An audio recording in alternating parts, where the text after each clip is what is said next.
دوستو آج ہم آپ کو ایک ایسے غیر مسلم کا واقعہ سنائیں گے کہ جو طواف کی غرض سے خانہ کعبہ تک پہنچ گیا۔ صحن حرم میں داخل ہوتے ہی اس ہندو شخص کے ساتھ کیا واقعہ پیش آیا، یہ جاننے کے لیے ہماری اس قیمتی ویڈیو کو آخر تک ضرور دیکھیے گا۔ سبسکرائب کریں TTS نالج کو اور بیل آئیکن کو دبائیں انفارمیٹیو ویڈیو سب سے پہلے دیکھنے کے لیے۔ دوستو جیسا کہ آپ جانتے ہیں کہ خانہ کعبہ میں کسی غیر مسلم کا داخلہ منع ہے، اور اگر کوئی جان بوجھ کر یا غلط ارادے سے ایسی حرکت کرنے کی کوشش کرتا ہے تو قدرت اسے نشان عبرت بنا دیتی ہے، کیونکہ خانہ کعبہ مسلمانوں کے لیے مقدس ترین عبادت کی جگہ ہے اور یہاں صرف اور صرف مسلمان ہی جا سکتا ہے۔ یہی وجہ ہے کہ اس بارے میں یہودی لوگ وغیرہ افواہیں پھیلانے کی کوشش کرتے آئے ہیں کہ مسلمان کعبے میں جا کر کوئی ایسا خفیہ کام کرتے ہیں جسے وہ دنیا سے چھپانا چاہتے ہیں، لیکن حقیقت اس کے بالکل الٹی ہے، کیونکہ خانہ کعبہ مسلمانوں کے لیے انتہائی مقدس جگہ ہے اور یہاں غلط کام کرنا تو دور، کسی غلط ارادے سے جانا بھی انسان کے بس کی بات نہیں، کیونکہ ایسا کرنے والا سخت عذاب سے دوچار ہو جاتا ہے۔ لیکن غیر مسلم افراد اس بات کو نہ سمجھتے ہوئے مکہ مدینہ جانے کی کوشش بھی کرتے دیکھے گئے ہیں، مگر وہ اپنے ارادوں میں کبھی کامیاب نہیں ہو سکے۔ اس حوالے سے آپ کو ایک ہندو کا واقعہ سناتے چلیں کہ ایک ہندو جس کا نام رمیش تھا اور وہ سعودی عرب کے معروف شہر، مشہور شہر ریاض میں کام کیا کرتا تھا۔ اسلامی ملک ہونے کے ناطے وہ وہاں کی رسم و رواج اور مسلم عقائد کو قریب سے دیکھا کرتا۔ رمیش ایک بلڈنگ میں چند لوگوں کے ساتھ رہتا تھا اور اس کمرے میں اس کا ایک پاکستانی نوجوان جس کا کہ نام احمد تھا وہ بھی وہیں پر کام کیا کرتا تھا۔ احمد انتہائی نیک اور مذہب سے رغبت رکھنے والا نوجوان تھا اور وہ باقاعدہ نماز ادا کرتا اور دینی تعلیمات پر عمل کیا کرتا تھا۔ دوستو چونکہ رمیش ہندی کی طرح اردو کو بھی کچھ سمجھ سکتا تھا، اس لیے اس کی دوستی احمد سے ہو گئی اور وہ جلد ہی ایک دوسرے سے اپنی باتیں شیئر کرنے لگے۔ رمیش نے احمد کو بتایا کہ اس کا خاندان کٹر ہندو عقائد سے تعلق رکھتا ہے اور ان کے خیال میں مسلمانوں کا دھرم ٹھیک نہیں۔ یہ سن کر احمد نے بڑے تحمل سے جواب دیا کہ اگر میں ثابت کر دوں کہ اسلام ہی سچا مذہب ہے تو تم کیا اسلام قبول کر لو گے؟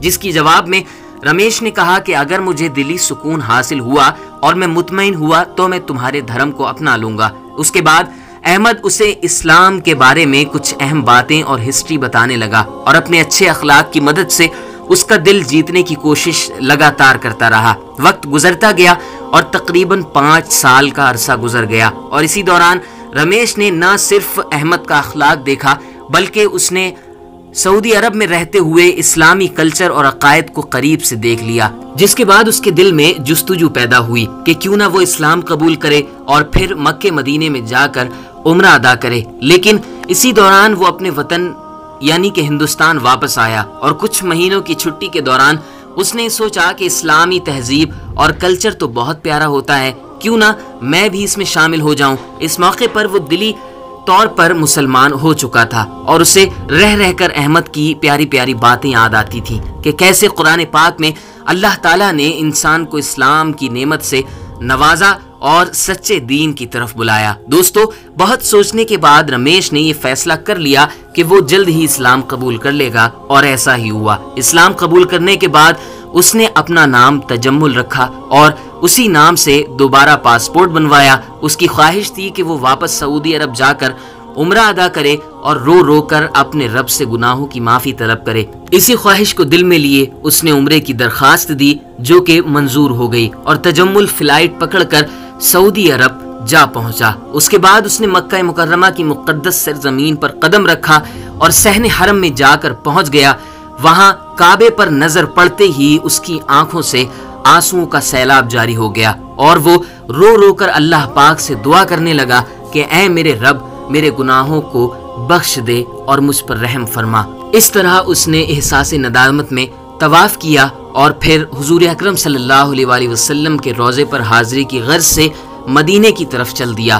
وہاں پہنچ کر اس نے نماز کی نیت کی اور سجدے میں رو کر دعائیں کرنے لگا، اے میرے اللہ، اپنے محبوب حضرت محمد مصطفیٰ صلی اللہ علیہ وآلہ وسلم کے صدقے میں مجھے موت بھی مدینے میں عطا کر دے۔ اس کی دعا میں اس قدر درد تھا، اتنا احساس تھا کہ یہ دعا قبول ہو گئی اور اسی نماز کے سجدے میں وہ دنیا سے رخصت ہو گیا۔ سبحان اللہ، تجمل کی کیسی خوبصورت موت ہوئی۔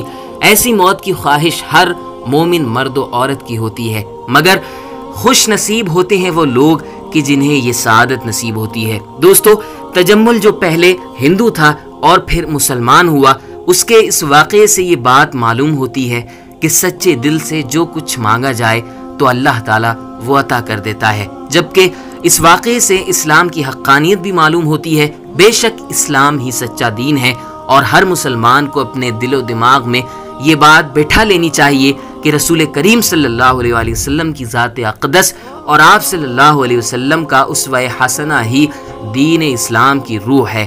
آپ صلی اللہ علیہ وسلم کی محبت شرط ایمان ہے۔ جس دل میں آپ صلی اللہ علیہ وآلہ وسلم کی محبت نہیں، وہ دل نہیں، فقط مردہ اور ویران ہے۔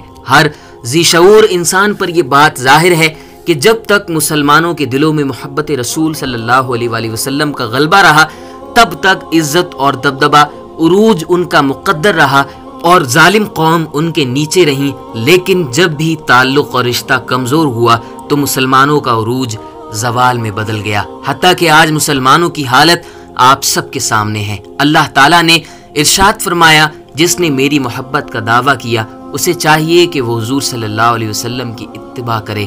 اللہ رب العزت پہلے مجھے پھر تمام کو شریعت مطہرہ پر گامزن فرمائے اور اپنے پیارے محبوب حضور محمد رسول اللہ صلی اللہ علیہ وسلم کی دلی محبت عطا فرمائے، آمین۔ دوستو، ہم امید کرتے ہیں کہ آج کی خوبصورت ویڈیو آپ کو بے حد پسند آئی ہوگی۔ ویڈیو پسند آنے کی صورت میں لائک کریں ہماری اس ویڈیو کو اور شیئر کریں اپنے دوستوں احباب میں، فیس بک پر، واٹس ایپ پر، سوشل میڈیا کے ہر پلیٹ فارم پر۔ آپ کا بہت شکریہ۔ ملتے ہیں نیکسٹ ویڈیو میں، جب تک کے لیے اپنا خیال رکھیں۔ خدا حافظ۔